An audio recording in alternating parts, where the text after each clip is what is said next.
Hello friends, welcome back to the channel. If you're new here, welcome. My name is Trina, and in today's video, I am going to be sharing with you my wrap up for all of the books that I've read for the month of September. And this is going to be kind of sad but also kind of happy sort of wrap up, simply because I did not somehow do my TBR or read any from my TBR that we have picked out from last month, but still I was able to read something that I'm pretty proud and pretty happy with. So we're just going to get right into it. I started the month off kind of strong, actually, with supposed to be I'm going to knock all of these TBR down, and I wanted to read a bunch of these, especially the September house, which should have been perfect for the month of September, right? So this is our TBR, and as you can see, the only one colored in. I tend to do this a lot. I really like that I bubble letter in and then color in once I have done something or completed something. It's kind of satisfying that way. So this is what I have done for this one.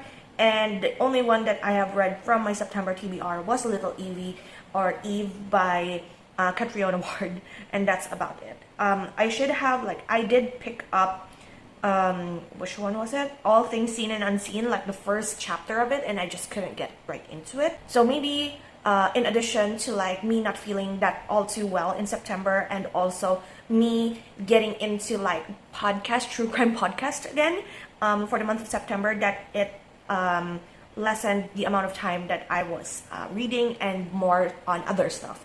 So we'll just get right into it. I will explain later what these things are, but we'll get right into what I have read for the month of September. The first one is Notes from the Underground. I started this on the 1st of September because I was looking through my audiobooks, free audiobooks on the public domain in YouTube. And Notes from the Underground is one of Fyodor, I still cannot say, Dostoevsky. And I have not finished my reading of Crime and Punishment just yet. I'm still in the first quarter of the book, if I'm perfectly honest. I tentatively dropped the book because I was reading other stuff, but I still wanted to get a feel of what Fyodor Dostoevsky's writing style is, because it is quite hard to read. So I decided to audiobook it. And Notes from the Underground is about this guy who is more of a thinker than a doer. Is what he calls himself. He is very much envious of the people who acts upon and follows through with the things that they want to do, and he finds that whenever he wants to do something, or he thinks he wants to do something, he doesn't want to follow through with it. And to be fair, that is kind of annoying for me. It was like an internal struggle for him, and how the society around him made him who he is. And it's a struggle. It's really a struggle to listen to, especially for someone like me who is a planner, who wants to finish all of the tasks that are in my to-do list. This is just frustrating. I gave it a 3 out of 5.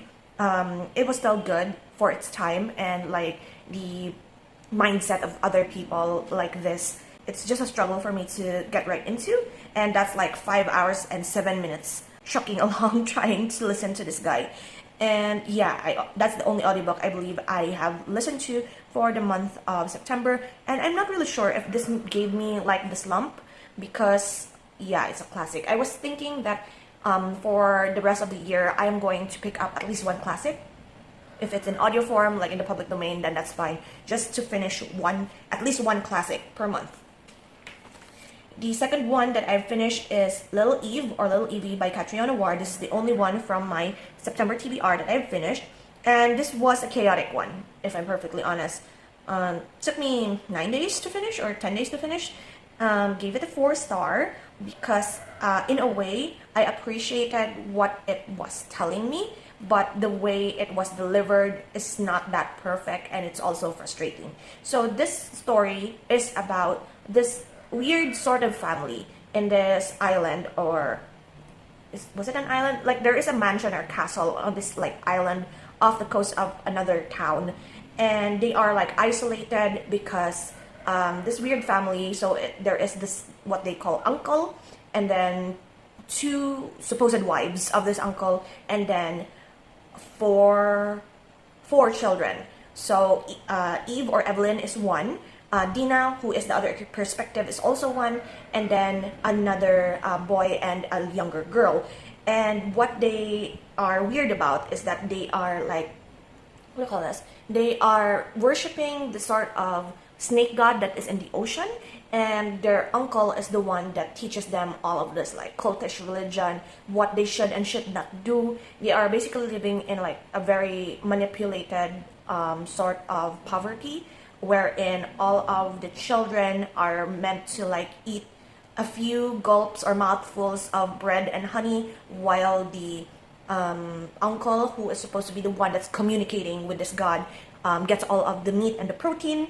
And it's just frustrating because it's like very much a manipulated scenario, but also in a very, like, this is a lot of trigger warnings. It's like mental health, drugging, manipulation, gaslighting, also a little bit of like, what do you call this? No, not a little bit, a lot of like sexual abuse, also a little bit of physical abuse, I guess, if I recall it properly. And then the two wives are in on it, but also know or like address that this is something that's wrong, but they have been so manipulated to the point that they believe all the things that the uncle is saying. And so Catriona Ward is more of like this mental psychological horror, I guess you call it. But the first one that I liked from Catriona Ward was The Last House on Needless Street, which is more like gothic horror, gothic psychological horror, because it is in the medical field. This one is more of like cultish situation and also a mystery thriller. So I do like it. What I do not like about it though was that the paragraphs of the scenes are like mushed together. Like I did not find the difference or like the gap between one scene and another scene, even though it's like in two different paragraphs. There is one part of this book wherein Evelyn was like having this horrific nightmare, and then the next paragraph she was eating breakfast with the rest of the family, and I'm like, what happened? What happened? There's no waking up. There's no like being startled, awakened while her supposed sister is beside her sleeping soundly or something like that. Something that I should have, like, I would want to have that division, that divide between the two scenes. But still, it's fine. If you're not really the faint of heart when it comes to these things, then I also kind of recommend it, but not for everyone, I guess. I do have this divider here because there was nothing in here. So this is where I explain what the secret project number 1 to 5 is supposed to be, because I was actually doing a Percy Jackson and the Olympians reread vlog. I already have it up on my channel if you're interested in that. I will have the link down in the description for you. And what I wanted for the Percy Jackson vlog was that I was going to reread the first 5 books before I read the 2 new ones. One was published 2023 and the other one was published just last month. It's October now as I'm filming this, so it was published September 24, 2024, which is the newest one in the series. Now, I have always been a fan of Percy Jackson and the Olympians. It was like the series that got me into reading in the first place, and I did not think that I was able to finish it because I started, I believe, on, I think the 19th or the 20th or the 18th. I started on the 18th, and I did not think that I would be able to finish all 7 books in that amount of time with how busy it was. And so I named it actually Secret Project here, thinking that I will not be able to finish it. However, I did manage to finish the last book, the 7th book, on October 1st, but I counted it on September 30th because for the sake of the vlog and for the sake of continuity, I decided to just join it all together. So if you're not familiar with The Lightning Thief or like the Percy Jackson series in general, do know that there are spoilers in my entries. There are always spoilers in my entries, by the way. But this is my favorite series of like Percy Jackson, being a demigod and his adventures to all of the prophecies that was given to Camp Half-Blood, all of the demigod children of the Greek gods. And I had a fun experience reading through all of the 5 books again. I have talked more of all of the details of these books in that reading vlog of mine, so I'm not going to like dive into too much detail into this, but I will say the new one, the new edition, the book 6 and 7, Chalice of the Gods and the Wrath of the Triple Goddess, is more of like Percy going to college and needs all of the divine recommendation letters from different gods in order to get into college, in order to get his application approved. And I appreciate that Rick Riordan focuses more on the minor gods and goddesses and those that were not, like the stories that are not really that popular in Greek mythology. Like, they are known, but you have to dive a little bit deeper into all of the stories if you wanted to know who these people are.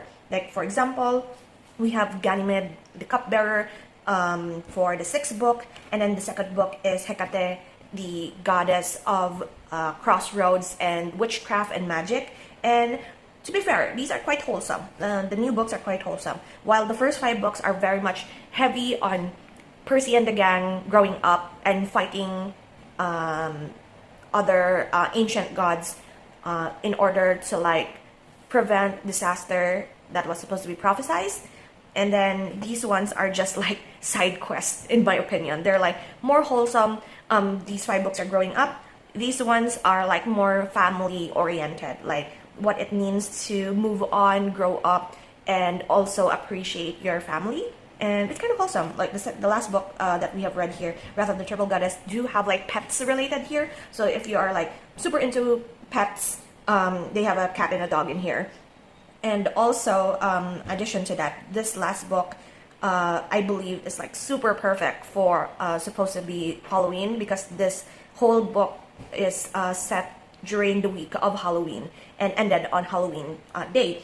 And I actually wanted to like post this like near Halloween if I did not do like the whole vlog supposed to be for my birth month celebration situation, because this is my favorite series.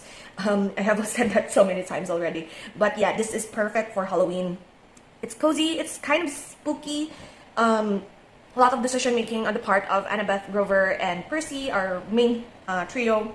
However, I did give this sadly a 4-star. The rest of the series, bias on my part, I guess 5-star, but this one is kind of a little bit more draggier compared to the other books. Basically because this is more of like, as I've said, side questing. So there are a lot of stuff in here that I think could be cut off, but it builds up the whole story. So I guess I can understand why it was that long. So that's basically all of the books that I've read for the month of September. That's why I was not able to pick up other stuff from my TBR because I was rushing the whole Percy Jackson vlog.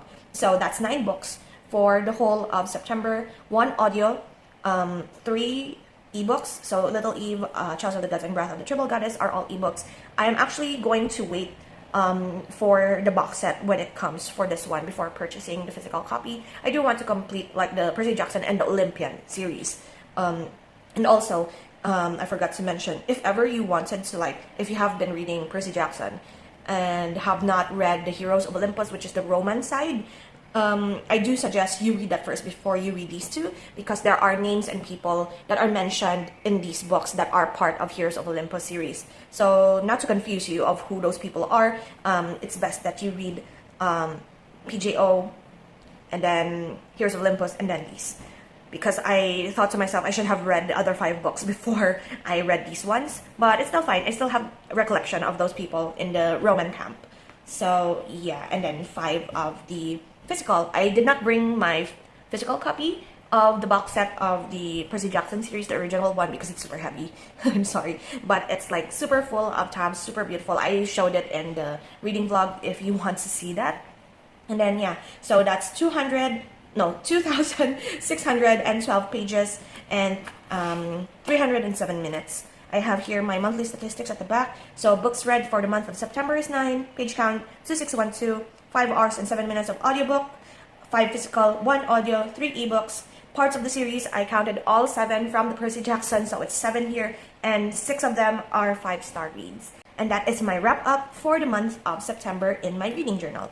So my reading journal really chunked up a bit with all of the collaging that I have done here. I did mention in one, like probably my planner thoughts video, I might put January 2025 in here, but nah, I'm just going to make like set up a new journal for 2025, and hopefully it's going to be like 1 book 1 year situation for like my reading journal, and that's going to be pretty fun. You have a sneak peek of what my cover is for the month of October, kind of like fall-ish Spy Family theme, I guess, because I have a sticker set of Spy Family. So yeah, that is it for this video. Thank you so much for hanging out with me today. I hope you enjoyed. Leave a comment down below on what your favorite book of September or like the quarter is. Like, do you have recommendations for a spooky, scary horror book for me for Halloween? I would like to add those to my TBR and have an arsenal of horror stories to read come Halloween. And that's it. Thank you so much again, and I will see you in the next video. So until then, guys, take care and bye.